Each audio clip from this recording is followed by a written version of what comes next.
Hi, welcome to the K.AI Podcast, a place where we discuss technology and how artificial intelligence affects you and the corporate world. My name is Tiago Marques. I am your host. I was co-founder and CTO at Rely.io, a Techstars accelerated AI company. And today I have here with me my guest, Ana Andrade, CMO of Morphish Technologies. Hi. Hi, really nice to meet you. Nice to meet you. Can you talk a little bit about yourself and about Morphish? So I graduated business and marketing, and I specialize in branding. And I've been working at Morphish Tech for 6 years now. And up to this point, I've been doing a very much a B2B sort of marketing, technology obviously, and very much in a niche technological world, right? And so it's been very exciting lately because obviously we're launching or we've just launched actually our new product, K Explorer, an AI product. And so it sort of opens the Narnia doors into, I've been opened to this new world of AI. It's been a whirlwind. It's been fun to discover the complexities and the potentials that come with AI. And obviously it's a product that is for the masses, so it's also, in terms of marketing, much more fun. Yeah, I see. And especially with all the buzz around these generative AIs like ChatGPT, obviously now Google Google just released Bard a couple And I get to be ago. a part of that world now. Yes, exactly. And how is it to be like on the verge of technology? Because to be honest, that's what it is. Like I said, it's fun. It's also a little bit of pressure. Of course. Because when you're dealing with a product that has so much potential, and when you're on the verge of a new era of whatever it is, in this case technology, it has everything to go right. It has everything to work and to be a very successful product. So it adds a little bit more pressure in the sense that you have to really work things right. Everything's got to be as it should. Yeah. But we have a lot of faith that this product is going to escalate a lot in the market. And especially with all the competitors around, because I think that in the AI coding assistants and code assistants world, there are companies, big companies like the one from GitHub, and then you also have a lot of mini projects attempting to do what the AI coding assistant is supposed to do. But from what I've seen, K Explorer goes a little bit beyond that. It just doesn't stick to that typical LLM or ChatGPT code and autocompletion. It goes a step further. Yeah, a step further, exactly. I mean, I'm not going to go into the technology part of the product because obviously not being from the technology world or a developer, I don't want to say something that's out of my reach. But it's, I guess when there's something new in the market and something that's this big and with AI, I think that's to be expected. I think there's definitely a need in the market for these sort of tools. And so, obviously, especially big companies, they're always going to take advantage of this need in the market. It also allows the market to see that it allows for demand in the market, which is good. It also allows each company, and I'm not talking Morphish or K Explorer now, but for each individual company, having competition makes you competitive, right? Exactly. So it allows you to push yourself, or it should allow you. Competition is good, yeah, and to make sure that you're always competitive, that you're always doing whatever you can and more so that you can bring a more product. Functionalities, Exactly. In our case, we always knew that the enterprise world, especially because we'd been in the enterprise world for a long time, we knew that there's a big market when it comes to development in enterprises, whether that be software houses or software vendors, whether you're just a company that has in-house development, the fact that you can have a tool that allows you to develop I'm not going to say better because I don't want to minimize what's being done by developers, but definitely more efficiently and with more agility, more effortlessly as well. That's always going to be something that's appealing to everyone. So the fact that there's competition, it's, I think at this point, to be expected, really. Yeah. And it's good, and it's going to be the future. I mean, definitely, I truly believe that as a developer, one needs the typical AI pair programming that Alan Turing was talking about. And now, more specifically, you in your job, of course, you don't do coding. You're not developing. I cannot even try. Exactly. But what sort of tools do you use in your day-to-day that you think are AI powered? AI. Yes. Well, obviously, ChatGPT. Yeah, typical one. And it's actually funny because at the beginning there was this sort of guilt, like, do I really want to use this? Is it cheating? You know, you sort of. It's not me. It's not something that you start using straight away. In my mind, I was like, if we're selling a product that is based on AI, then I have to introduce AI into my life. I can't, reject AI and then be selling AI. And the matter of fact is, it's even somewhat helped me with my self-esteem. Stuff that I would normally maybe not know how to do so promptly. Okay. I know that I have ChatGPT there. So I know that it speeds up some of the things that you normally do. It speeds up and it gives you just knowing that it's there if you need it. Maybe I don't even have to use it. I see it. But it allows me to say yes to something that I wouldn't normally do. But I know, if I need something, I've got AI now. It exists. I can have a helper. Yeah. And that's not cheating. That's we all have limitations, and we all need some help at some point, and that's what AI is here to do, I believe. And so I did start using it, and now I see it as something really amazing, personally and professionally. Yeah, definitely can boost your professional activities in this case. So because one of the things that I really thought when I started using ChatGPT or ChatGPT in the first place. After that, I tried Bard. But what happens is I started. There was these things that I had to write, and I knew the topics and all of those things. So it goes a little bit to the prompt and engineering part of things. So I was learning how to do the best prompts to get AI to. Yeah, I think that's what I struggled with the most, because when it comes to a normal search engine, Google, let's say, or whatever. Generally what you do is you search weather Lisbon, which is where we're at now, and you have to just write the keywords, and you're going to get, if you write too much, if you give too much information, then it sort of makes the opposite effect, where it's going to start giving you non-specific results. With AI, on the other hand, it's absolutely the opposite. So the more information you feed it, the better results you're getting. So I think it did take me a little bit to get used to how to talk or how to communicate with AI. Yeah, definitely need to improve communication skills to the AI so that it does what you want. Because Google came out, I don't know, I'm not going to attempt to remember the date, but it came out a while ago. And before that, I think it was maybe Yahoo or something. So we've been on the search engine world for a long time, and we're sort of programmed already in our heads to talk to our computers or to talk to the internet in a certain way. Not to feed in too many words. Exactly, and then you're talking to someone. It's not a someone, but it almost feels like you're talking to someone. Exactly. It's like a human. A humanoid.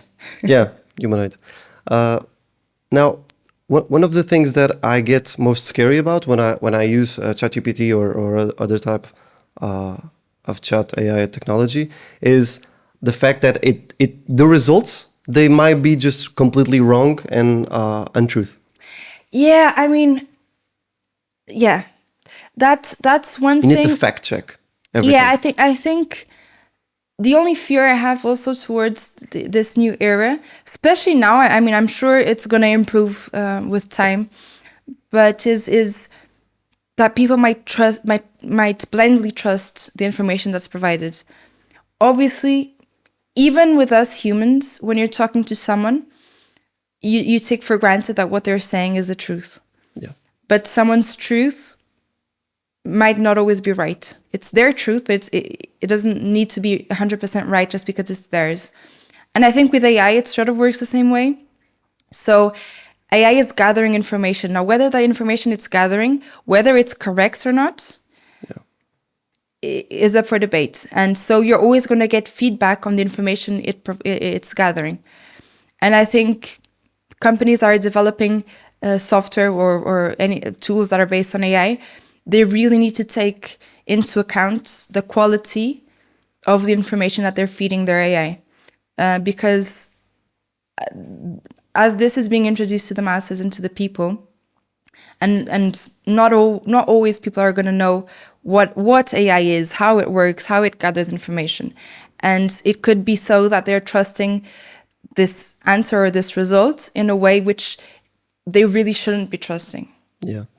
And especially because it's very confident. Like it tells you something that's wrong and completely false, but in a super confident way. Yeah. This happened in this date. It sort of tells you this is how you do it, like this, and this, and full stop. And it's like, wow, which is why it's also so overwhelming when you start using it. Yes. Because I think, wow, I've got the answer. Like it's it's the Holy Bible of it didn't happen. or the Quran or whatever religion you're from. Yeah. It's like it's giving you all this information. Like I found the gunpowder here. And then you slowly, I think it's like that. First, you're like really into it, and then you start using it a little bit more consciously. Yeah, exactly. That's what I would like to start a segment, one of our segments here in the podcast, which is called AI or Fiction.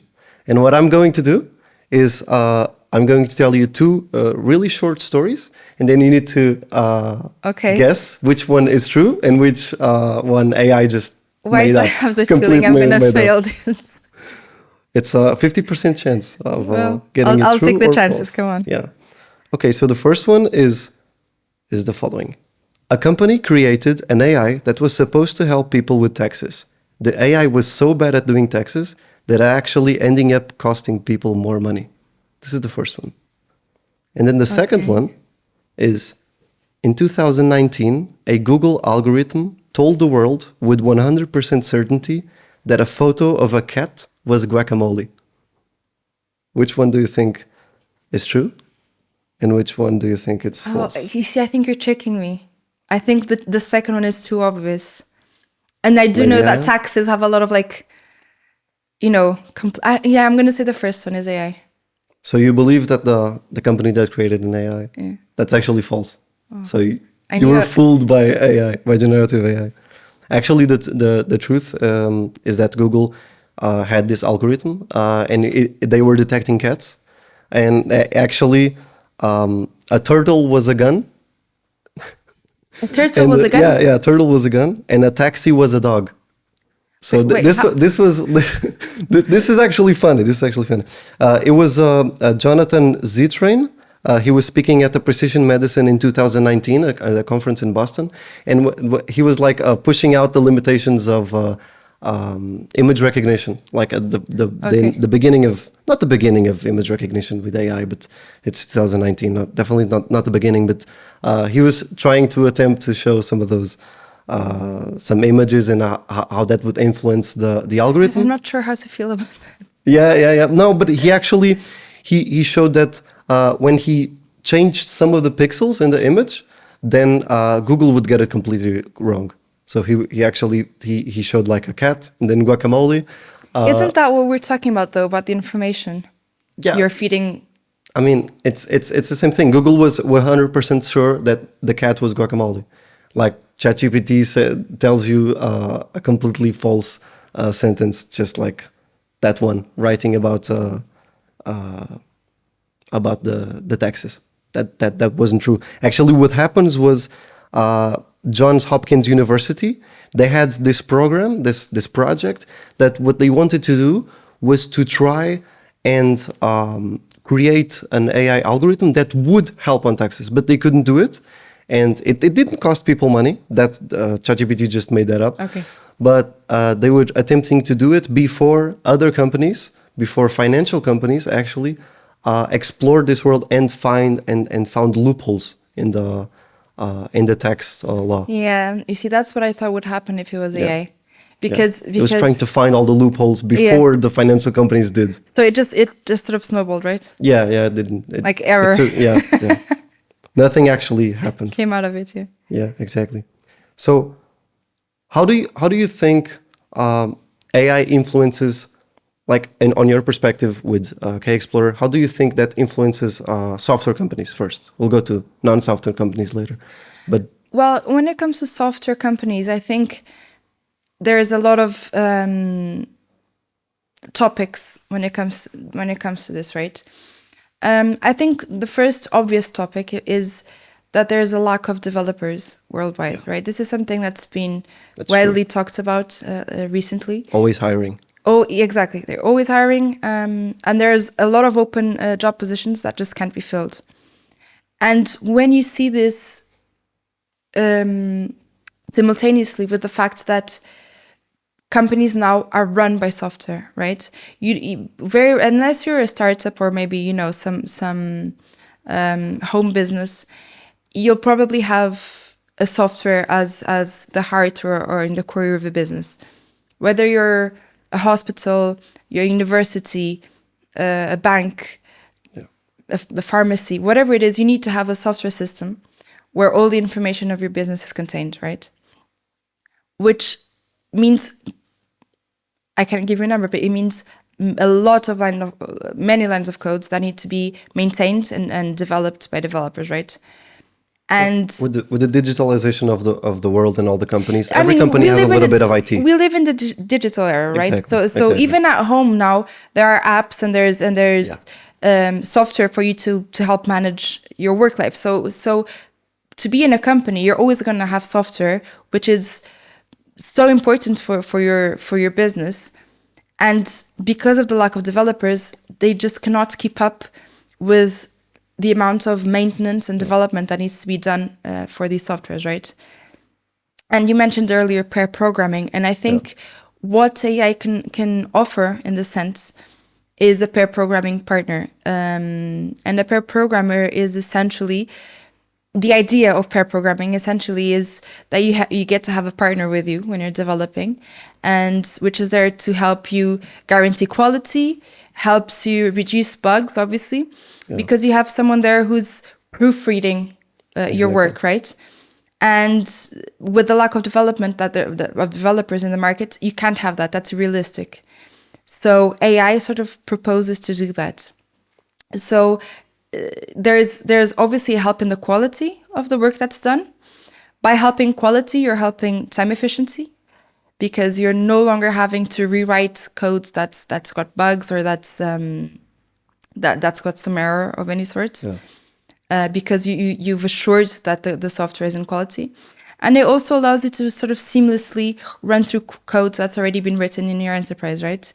Because some AIs, when they're like in the case of K-Explorer, when they can learn from your code base in your company, it is sort of an expert in the codes that your company is running. And when this happens, obviously there's certain snippets of code that that have already been written and that you don't need to rewrite. You don't need to be thinking about this stuff, right? That's not so important maybe. And it allows you to focus on the real problems in development, which I'm guessing as a developer probably makes your work also more interesting. Yeah. And then there's also the humanitarian problem, which all this, all that's happening sort of boils up to a problem, which is developers are so overworked. Because, you've got the deliverables, you've got projects that need to be done in time. You've got so much code that needs to be written. You cannot write it in time, but you have to. It's this conundrum, right, that they're facing. And they work more hours, I think, than most professionals, or they're at least, in the top with most professionals. And I think this allows them to reduce hours, reduce stress, reduce True. Pressure. Actually, it's actually like an ongoing joke between developers that they're always exhausted and always working overtime. Yeah, and I think it's a known fact to make up fact, for the deadlines. Yeah, exactly. Yeah, I think this is a known fact, and some developers maybe, like I, thought when I started using AI, maybe they're a little bit scared. Maybe they're thinking, "Oh, is this cheating?" Maybe they're thinking, "Is this cheating?" And what this allows is not for you to cheat, but for you to have more of a life. Exactly.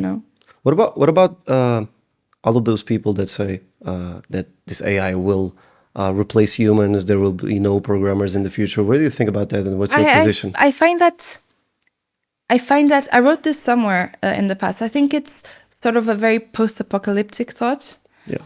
I mean, sure, I get where people come from when they say this. It's not like AI isn't sometimes scary. But AI is built by humans to help humans. AI can bring so many good things. It can help so many people. I think humans just need to know how to use it right and not turn this into something ugly, because it can be something so beautiful for mankind. It can help everyone. We always talk about how, we're born to work, go to school, sort of have this robotic life, right? Yes. And if AI can reduce this, if we can have more time, if we can have longer weekends, because now we have AI helping us, maybe we don't need to work five days a week, or maybe we don't need to work so many hours. I don't know. There's a lot of possibilities in the future of a world with AI that don't necessarily need to be like zombie style. Yeah. But I think there's always two sides of the story, because one is the one that you just referred, so getting more time, or more weekend time, or free time. But then there's also the other part that when one party is resting, the other one is struggling. So it's using AI and not working through the weekends, using AI and leveraging on that to be much better than the other ones. So I believe that it will probably not get you more free time, but it will, for sure, if you leverage on it.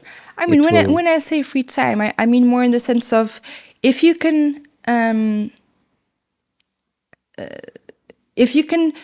have so much more productivity in your work, that maybe you don't need to work those 5 hours a day, because you've done everything you would normally do in 5 days a week. You do it maybe in less. I mean, obviously, companies, they're always going to want to monetize this. And, if you can work 10 times, 30 times, 40 times faster, why not? But what I'm saying is there is a future where AI is, the better the AI will work, the better results you'll get, and the less pressure you'll have. Yeah, so that makes sense. What about the career path? Like, how do you think that AI influences the career path of someone who just started working, and you saw your father or other people going through all of the stages in their work, and then finally reaching like a senior position in a company? How do you think it will influence people? I mean, I think the biggest influence here is on the learning curve.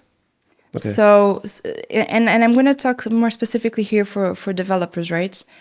I think if you might be a Java developer, right? Yeah. And you go into a company and you're developing on Java, but each company has their own sort of syntax and patterns in each language, because they sort of have their own dialect, of course, so to speak. And you might be way of doing things. Exactly. So you might be very well versed in Java, but you're not well versed in the Java that this company has.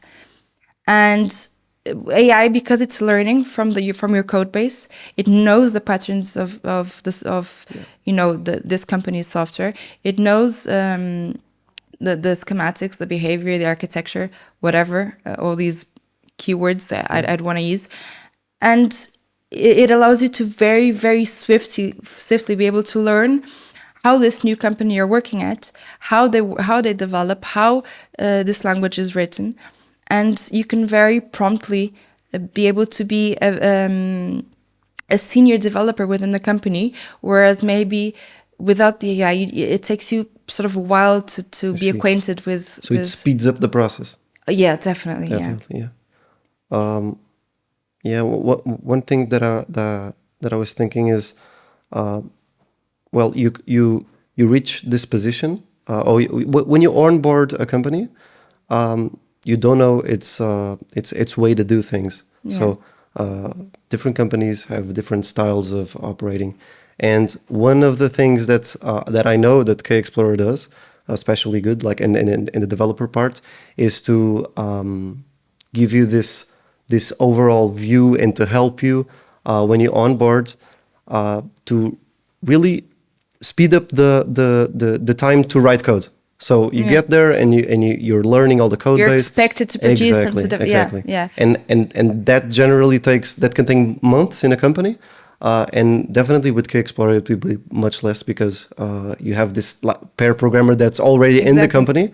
And he's like, hey, yes. we don't really do it like this over here, you know. Exactly. You're sort of doing it how they do it somewhere else. And it works differently here. Exactly.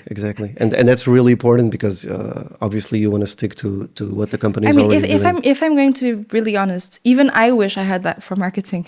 Exactly. That's what I was going to say. Because extrapolate that. It's not just for developers. Everywhere you go, if you're starting a new job, it takes its time. Yeah. No matter how good people in there are walking you through your new company and how everything works, it always takes time for you to relearn, because you're essentially relearning how to do everything, no matter how much of an expert you are.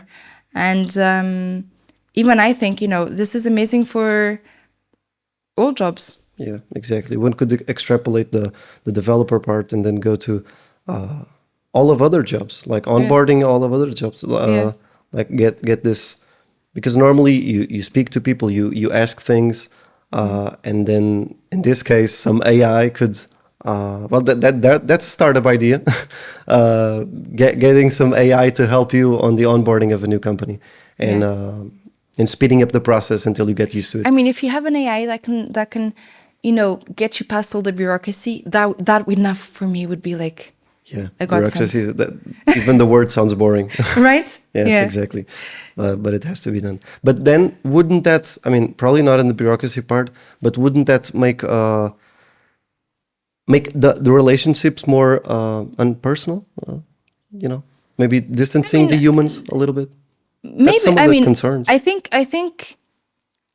if we're going to talk about that, then we'd have to talk about home working or working from home. And oh, yeah. You know, that's already happening. Whether you like it or not, professional relationships are already being minimized. At Murphy's, how did that went through? I mean, we already had, because we were modernized in terms of technology.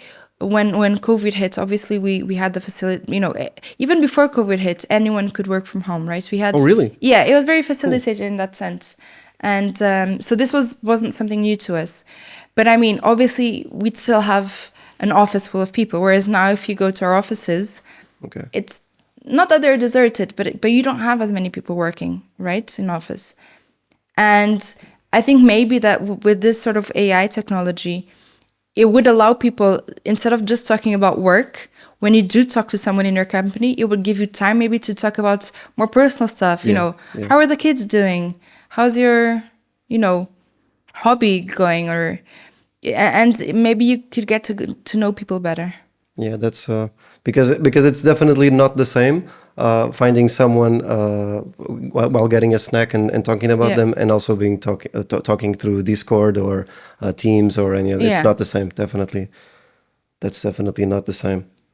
And well, obviously, these technologies that are rapidly developing now obviously change the way we do things. And one of the things that I was talking about the other day was, like, do you believe these LLM technologies and all of this generative AI and what's happening right now, do you believe that these things are just as important as, for example, the beginning of the internet, refrigerators, stuff like that? I don't know about the refrigerator part. I wasn't there when that happened. Yeah. Neither was I. But I remember, I mean, when I was young, our internet already existed, but I feel like I witnessed the boom of it. Yeah. And it was such a big deal. You could feel it in the air that things were going to change and the way we did things was going to change. You know, people we're no longer buying encyclopedias to have at home because they had, search engines and everything. Everything was in the internet. And it sort of feels the same right now. I feel like it's feeling a little bit like it did back then. Yeah. Yeah. And what are your thoughts on AGI?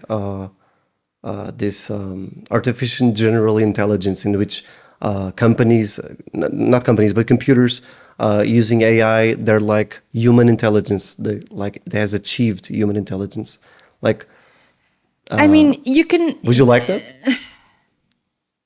Would you like? I'm not sure. I don't want to get too personal about this, but I do think that intelligence isn't just measured in terms of IQ and knowledge. It's measured emotionally as well. It's measured in so many different ways, which artificial intelligence, in my opinion, just cannot reach. It can simulate. It can know how humans react and feel to certain things and simulate that, but it can never feel it, and so it can never understand it. And so it can give you emotional response, but it's always going to feel like it's a robot sort of giving you that response. It's never going to feel organic, or it's never going to feel real. I see. I can't be convinced that it is, at least. Yeah. I mean, we all have this... well, people say that in the future, there will be a computer that is as smart as a human, or even more smart as human. I mean, AI is going to grow, right? It's already shown its potential, and we're only just at the beginning of it, right? And there's a whole iceberg underneath that's to be discovered. But I still think humans are going to offer something which AI just isn't gonna be able to give, And I had some people asking me, especially for artists, because it's very trendy now, having AI build images and pictures and everything. And people are like, this is gonna devalue real artists, and I think it's actually gonna value them more, because it's gonna get to a point where you're gonna have so many images or pictures or paintings or whatever generated by AI, that to have a real painter build you a piece of their own is actually going to be something like worth millions, I believe. It will be more exclusive. It's going to be very exclusive. Yeah. That's with maybe not obtainable for everyone, but I think it's going to value them more. Yeah. That's true. Well, just to sum it all up and to ask you all in a question, if AI were to take over the world, which job do you think that it would be most terrible? Oh no. And why? Okay, so I thought about this before, right? Okay, yeah. I gave you some time. Yes, and I was thinking like personal trainers, right? Because that would be ridiculous, having like AI be like, get down there and do your squats and everything. But then I was thinking, and I even made this really bad joke. I'm not sure if I should even share it. Yeah, maybe I shouldn't. I mean, should I? Maybe. Am I gonna look ridiculous? No, it's okay. Okay, how many AIs? How many AIs would it take to change a light bulb? I don't know. I have no idea. I told you it was a bad joke. I don't know. That's something that I don't think they can do. I mean, maybe if you have a Sophia, right? A Sophia. Yeah. With AI, but changing humanoid. a light bulb, that requires a lot of robotics. I'm not sure they can do that. But now that I'm thinking about the personal trainer, AI personal trainer, that would be nice, because maybe he would have all these sensors in your body, and he would be like, to reach this weight and this much strength, you need to do 1,058.5 push-ups. And so you would know every single thing that you had to do. And maybe if you have... Like, if you do this, you will have... If you have stuff that's stuck to your body, you can say, like, no, you're using the wrong muscles. Yeah. Use this one. It'll be much better. Personal trainers are brutal as it is. Yeah. I don't think we want to open that door, no. Would an AI scream at you? Go ahead, don't stop. I mean, I hope not, because I can break it. Can right? You? If it's, give me a hammer. If it screams at me, I'll break it. If it's a 3 meter... a 3 meter, 1 ton metal machine. I don't think you can. I win. No. Probably after the AI trained you. Probably after. You can scream via text, right? If you write something in a caps lock, I can imagine that being the version. ChatGPT says sorry, right? Does it?